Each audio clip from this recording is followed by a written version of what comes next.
Coming up, an exclusive to Brook House, we have an interview with a top referee, Bobby Madley, a former Premier League referee. In the interview, he talks about refereeing and some life skills as well. Special guest, I'm pleased to say that the former Premier League referee, Bobby Madley, is joining us. Hello, Bobby, how are you? I'm all right, mate. How are you? I'm very well, thanks. You might have to speak a bit louder, Bob, apparently. Okay. So anyway, how are you, Bob? I'm okay, mate. Yeah, I'm good. I'm over in Norway at the moment. You brought me inside. It's beautiful and sunny outside, and that doesn't happen too much in Norway. So, you're keeping fit in lockdown, yeah? No, do you know what? Most of the things have opened up now, mate. I mean, it's they shut down very, very quickly here.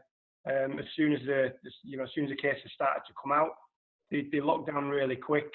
Obviously, different to that, Sweden went a different way about it and ended up with very different figures, unfortunately.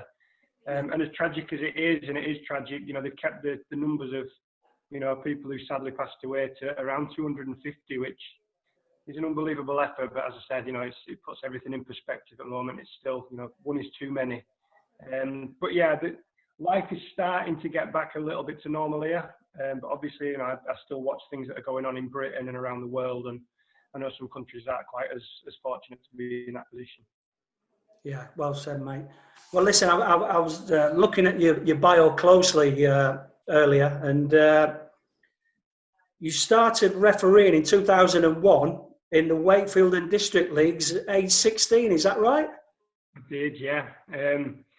I fell into it by mistake, to be honest, Mick. I didn't grow up ever wanting to be a referee. I played football from 4 or 5 year old for teams. Went through, played for my local team, Ossett Town, the junior team, and then got picked up. I went to play at Leeds United and at Barnsley as a youth player. I didn't make it. I wasn't good enough. I didn't quite progress as quickly as those guys. And I kept playing for my youth team as well. I wasn't the easiest player to ref. I had a bit of an ego. I had a proper chip on the shoulder. I thought I knew everything about football. Yeah. And I just got challenged one week, to be honest. We had the same old referee who refed us every week at Ossett Town at my junior club. I'd fallen out of love with football a little bit because of, you get to the stage where you realise you're not going to make it as the next Ronaldo or Messi. And I just used to give this guy so much grief. I really feel sorry for him now, every week. And he just pulled me to the side one week and said, look, you're talking nonsense. You're a good player and you're a nice lad, but you don't know the game. So he set me a challenge. He challenged my ego. And he said, I'll tell you what, you go and do a referee's course. You never have to referee a game in your life. You take the course, learn the laws, and you can call me what you want. And I thought, that's too good an opportunity to miss, isn't it? So I did that. It's his fault then. Yeah, absolutely, yeah. Paid £50, that's what it was. I went along, learned the laws of the game and fell in love with it by mistake. So I had no intention of that as a career.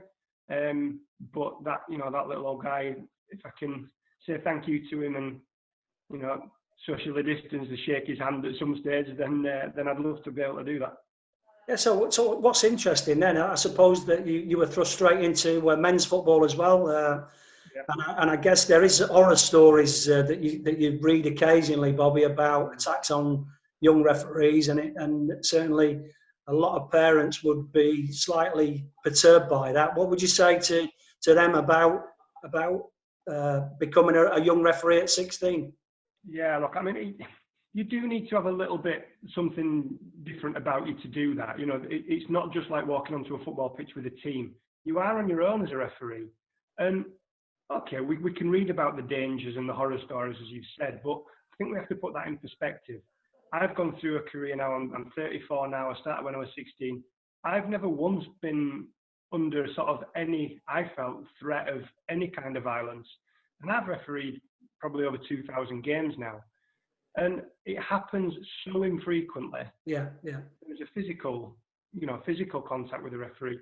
But when it does happen, we hear about it. We don't hear about the million or so games that takes place over a year that actually referees just get on with it. Yeah, it's not an easy job. Anyone who's taking up refereeing because they want to be a popular figure on a football pitch, you're probably mistaken there. But there's a reason why 30,000 people go out and do it every week in England, and so many, hundreds of thousands do it across the world. It's the love of football. For some people, it might be because they weren't quite good enough to be a footballer. For other people, it'd be Duke of Edinburgh or school qualifications.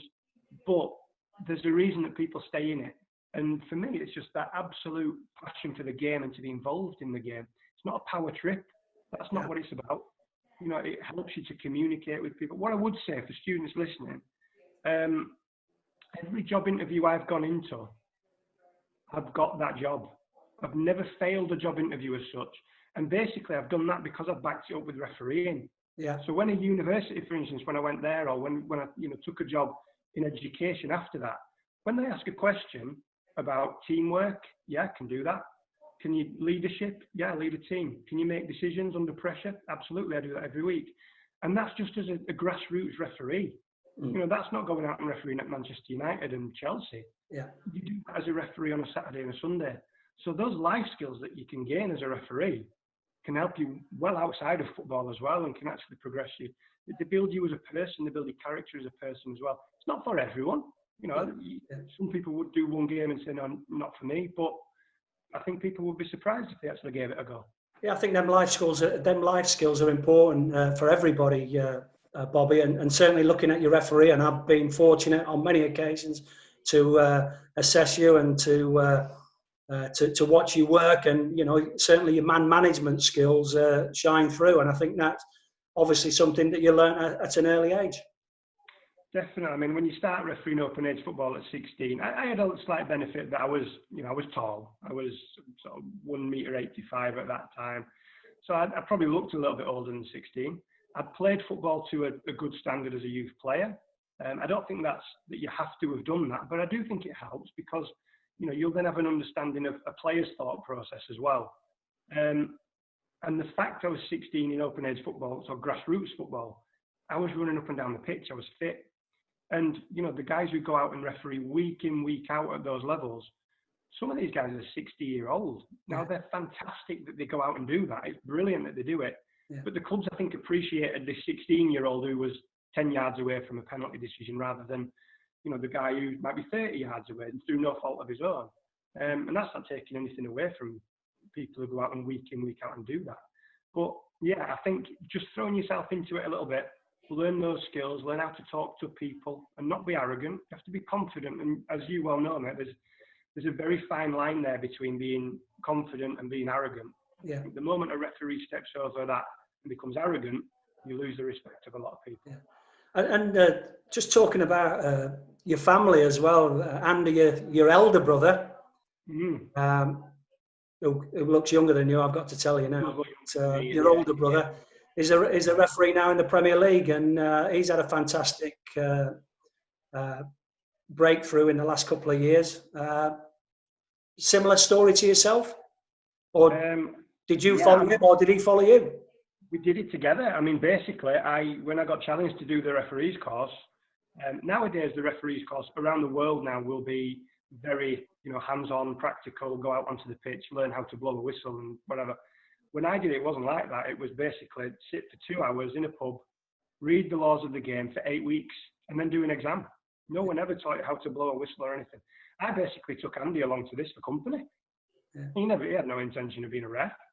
He was a bit of a hard player. He took out a few yellows and reds in his time, even as a junior player. So he hated it, to be honest, Mickey. For 3 years, he basically did it because it was a bit of an income through university. Yeah. And for 2 or 3 years, he's very honest about it. He hated it. It just wasn't for him. Yeah. And actually, then when he started to go into working a team, slightly higher up the levels, he was obviously good at what he did. I think he fell in love with it probably 2 years after I did. But because he stuck at it, I mean, you look where he is now. He's on the international list of referees. So it didn't turn out to be a bad decision in the end. Sometimes just because you don't like it the first time you try it, you can certainly grow into something. I think Andy's definitely that kind of story. And just talking about how to become a referee then, Bobby, there's courses obviously available all around the world, yeah? Yeah, I mean, obviously I can speak from an English perspective that we would contact our local FA or the national FA and they'll point you in the right direction. And that's going to be the same for every country. You know, refereeing in every single country and every football association is such a big part of, you know, of how they're going to structure that they will have a separate referees department. So anyone who's considering doing that, just contact the FA. They'll give you the information. Speak to local referees if you know them. You know, go and watch a game and speak to the referee after the game. If you're not going to make it as a professional footballer, I would never have played at Wembley. I would never have played at Old Trafford and Stamford Bridge and some of these top places. But I've walked out there as a referee. And I think that just means, you know, anybody can do that. Yes, you've got to have skills, but you can develop them skills. Yeah. You know, those can be taught. Those are not natural things. I wasn't born to be a referee. Nobody in my family had ever been a referee. So if I can do that, and I come from a very working class background, I had no privilege as such in terms of being a young person. I just worked hard. And just like a footballer's got to work hard, and I'm sure the guys you've spoken to have said it's commitment, dedication, and, you know, sacrificing your friends on a Friday night sometimes because, you know, you've got a game on a Saturday. These are the skills that you've also, you know, it's that self-discipline to work hard to get to that level. Yeah, good advice, mate. So you had a rapid rise, really. In 2010, you were on the Football League list. And by 2013, you were in the select group. I'm talking Premier League here now.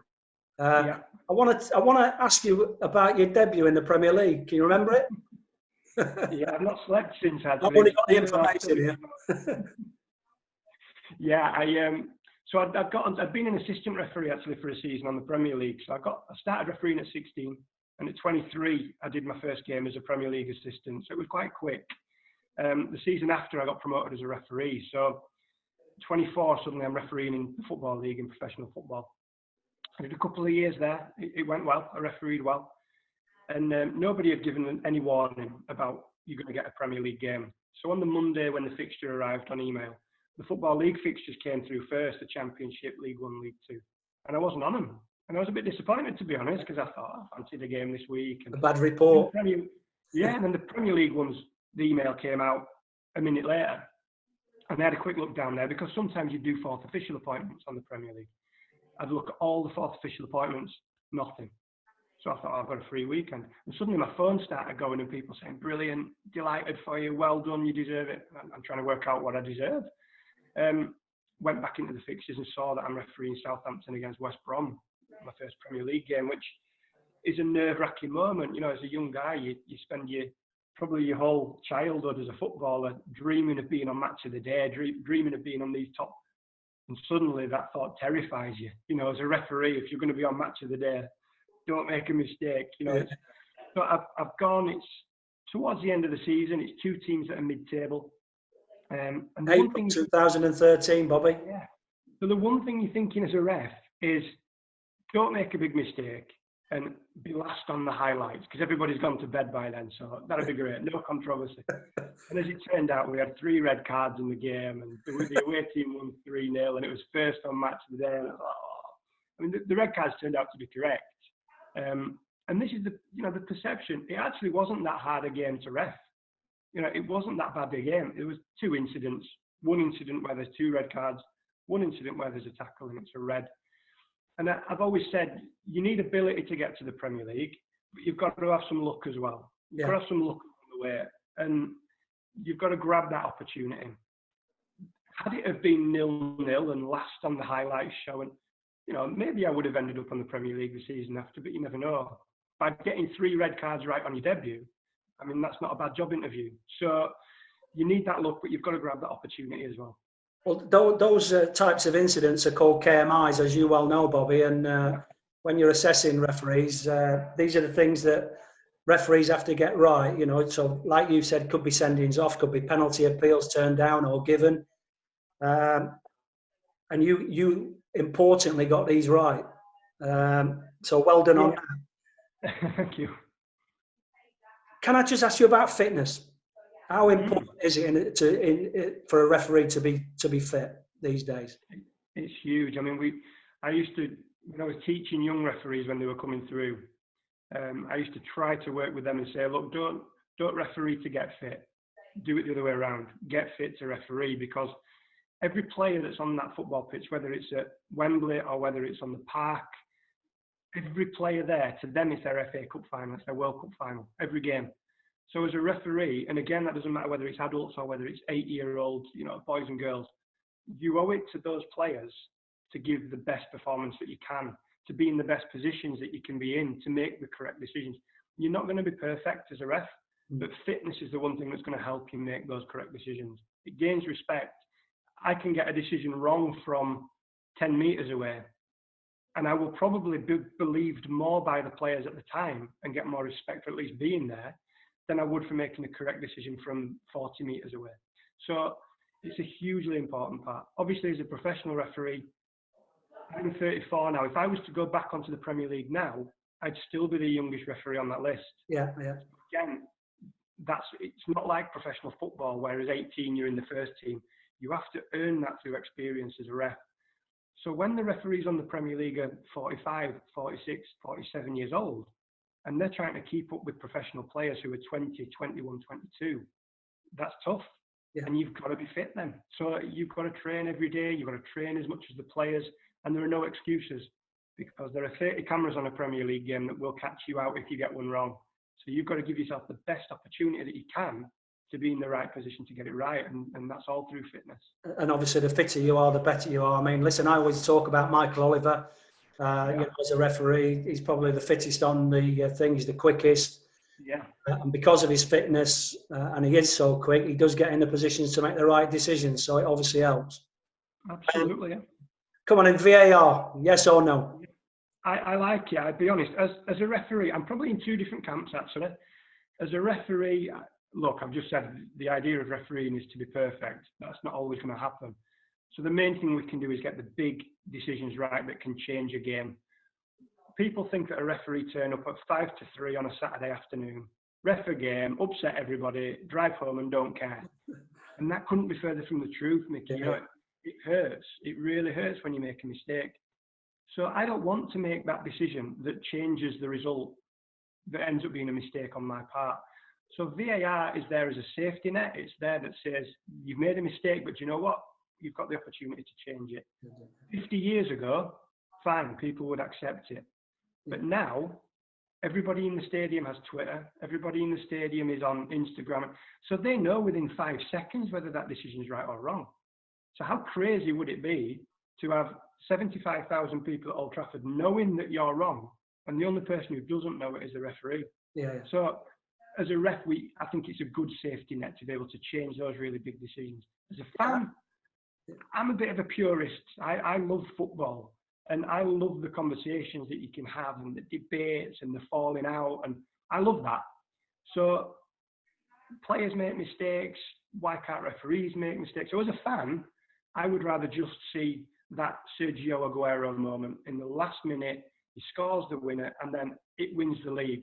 There's no thought of, did somebody handball it? Was there an offside? Because the danger is that VAR starts to take emotion out of situations like that. And we all fell in love with football because of that emotion. Yeah. So if we can keep as close to that as we can, but not make the big mistakes, then I think we'll start seeing that VAR is successful.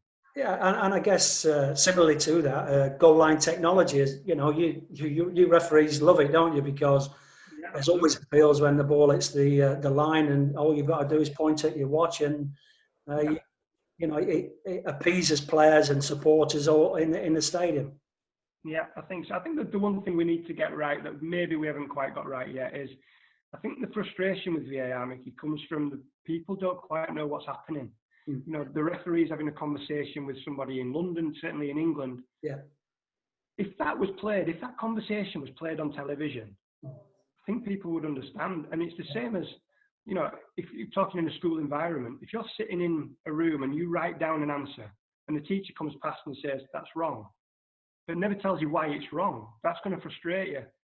If we can educate people at home and say, the reason this is a red card is it's 2-footed tackle, it's studs have caught him on the ankle, it's excessive force. People at home then go, right, I might not agree with the decision, but I can understand the logic to it. Yeah. So I think if we can work towards that, much better. So with that then, Bob, is there too much scrutiny on referees, do you think? And on their performances? Because, You know, you've got Dermot Gallagher on a Monday morning pontificating and telling everybody. Listen, I don't want to be controversial when I say this, No. but, you know, is there too much scrutiny on referees' performances? Because you don't always get it right. You've already said that. Yeah, I think refereeing is one of those things that we've saturated everything in football now on TV. We've got all of the camera angles, we've got great HD, slow motions. The one thing that we still haven't properly tapped into is refereeing. So it's the one area really that I think television will still look at and say we could still make this more entertaining. I don't have a problem actually with ex-referees going on television and answering whether it's right or wrong, as long as it's for education and not for entertainment. Yeah. If it's for education, I think that's brilliant. You know, I could send my mum on television on a Monday morning and she'll say whether it's right or wrong. That doesn't help anybody.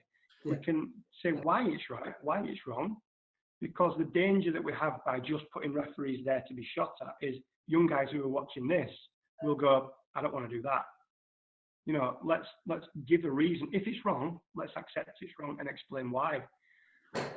You know, I think we have to stay a little bit classy as referees. Yeah. I'm not a fan of ex-referees going to newspapers and giving ads. They know how difficult it is. Yeah. You know, they know how hard it is to referee. Yeah, so it's not a matter of sticking together and always, you know, supporting what the referee was right. Let's just try and educate a little bit more, open and just be, you know, there's no secrets. So let's just be honest about it. Yeah. Well, listen, Bobby, you know, 2018, last time you were refereed in England, and you're on your way back.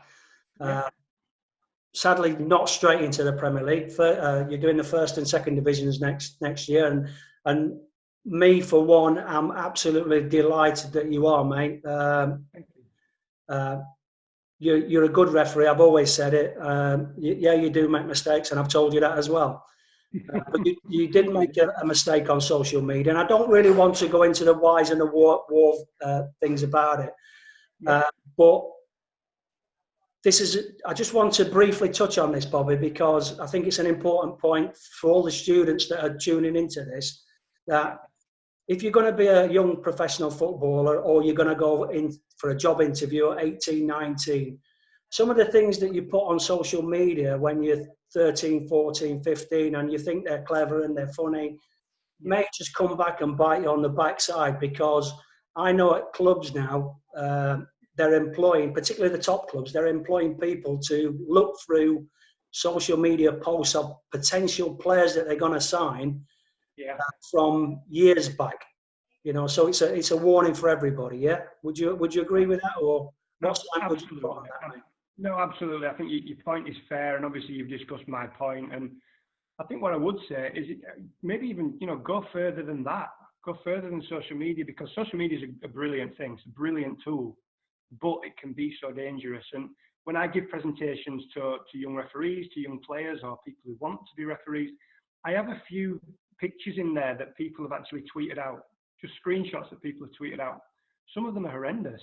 Yeah. Some of these people who are doing it are 15, 16-year-olds who don't mean what they've written. It was a bit of a joke. It was a bit of banter. But actually, you know, when the guys who are watching this, when they send their CV to a potential employer, the CV is great. It tells them everything you want them to know about you. And you never write anything negative about yourself. Yeah. Any employer now will go, wow, this is fantastic. Let's just do a little bit of background on this person. Let's see on their Facebook. When they see that comment, even from 5 years ago, you know, that you've written to somebody, it's going to make them question your character. And it might be unfair to do that. You mentioned my situation. Mine, I didn't actually put anything on social media. I sent a private text message to one person. Right, yeah. And again, the message there would be, as soon as that electronic footprint, as soon as you release something to anybody, text message, a joke that you forward on, an email that you forward on, you no longer control that. Yeah. And whether you mean it as a joke or, you know, in context, you don't have control, and you don't have control over the context. So, yeah, social media can be fantastic, but don't write something that's going to come back to haunt you. If you're thinking there are people watching this who could end up being potential referees, and if somebody puts on there now about Liverpool or Manchester United, or as they would as a fan, in 10 years when they're refereeing in the Premier League, someone will find it. Yeah. Someone will find it, and it will come back to haunt them, and it'll be on the back page of the newspaper, and it'll say, hang on, look what this guy said about Liverpool. And they were 14, 15, 16-year-old at the time, didn't think about it. Yeah. So, yeah, it's not a police state. We don't want to police everything that people write. But I try and work on this theory now that if I write anything on a text or Twitter or anything on there, the first thing that goes through my head is, if this ends on my boss's desk, how does it look? Yeah. And if I can work on that, would he be offended? And if I can work by that, then, you know, I'm sort of safer. It's almost my own VAR. You know, it's my own safety net there of going, filter it. How does it look? It might not go across well. Don't send it then. Yeah. You know, so if we're in a society now where we have to start thinking like that, it's a sad place to be, but it's it's realistic. That's where we are. Bob, once again, great advice, and you know, I think that's important for the students to understand that. You know, so listen. Finally, tips. What's your top tip to becoming a referee? You've got to work hard. You know, it's something that, as I said, it might not be a passion that you get on game one. Your first game might not go well. But what I would say is that I became a much stronger person for doing it. Outside of football, that gave me so many life skills. But if you want to be right up there and refereeing with these, you know, multi-millionaire elite players, and don't get me wrong, you can buy season tickets in the best seats in the Premier League or in any stadium. But there's no better ticket than being on the middle of the pitch with them. Yeah. And you know, that's through hard work. You've got to be committed. Be committed to referee 100 games a season, because in every one of those you're going to learn something. Be prepared to make mistakes. You're not going to be perfect. If you're only thinking about what you do well as a referee, you'll never learn from that. And be honest with yourself. As soon as you blow the full-time whistle, the hard thing for me is I'm a really competitive person. Any sport I play, I want to win. What's the point? If I do a quiz, what's the point in doing it if I don't think I can win? So refereeing's tough in that sense, because I don't win 3 points. You know, nobody says fantastic referee when it's gone well, but they're the first to say, ref, that was shocking when it didn't. Yeah. So you've got to be honest to yourself then. How do I judge success? And again, I would, anyone who's watching it, go and watch. I love watching this. A swimmer who was in the Olympics, you probably remember him, Eric the Eel, Eric Moussambani, who set the slowest Olympic time in history of 100-meter races. But everyone remembers his name. And nobody remembers who won gold medal in that year. Yeah. A Dutchman called Peter van den Hoogenband. But you know what? That's success. Because after his name, he had PB. He didn't win an Olympic medal. And the person who finishes top, if that's success, then to me, that makes everybody else a failure. And that can't be right. So have your own internal success. Was I better than last week? Did I achieve what I wanted to achieve this week? That could be in an exam. It could be on the football pitch. It can be anywhere. But you've got to work hard to do it. Nobody sits and does an exam for you. You have to revise. And as a referee, nobody's going to go referee that game for me. So I've got to prepare physically, mentally, and hopefully be in the best shape I can to deliver.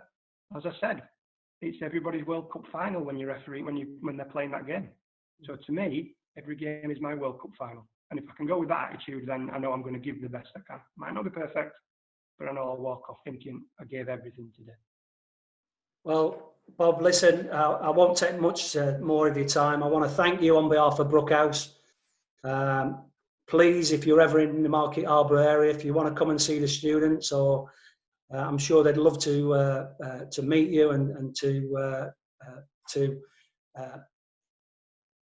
speak to you about refereeing, because I know a lot of them are, think my refereeing's shocking when we have five-a-sides, but believe you me, I'm a better ref than I was manager at times. But thanks very much, mate. You stay safe, and I hopefully see you in the Premier League soon, mate. You deserve to be. Thanks, Mickey. Thanks very much, mate.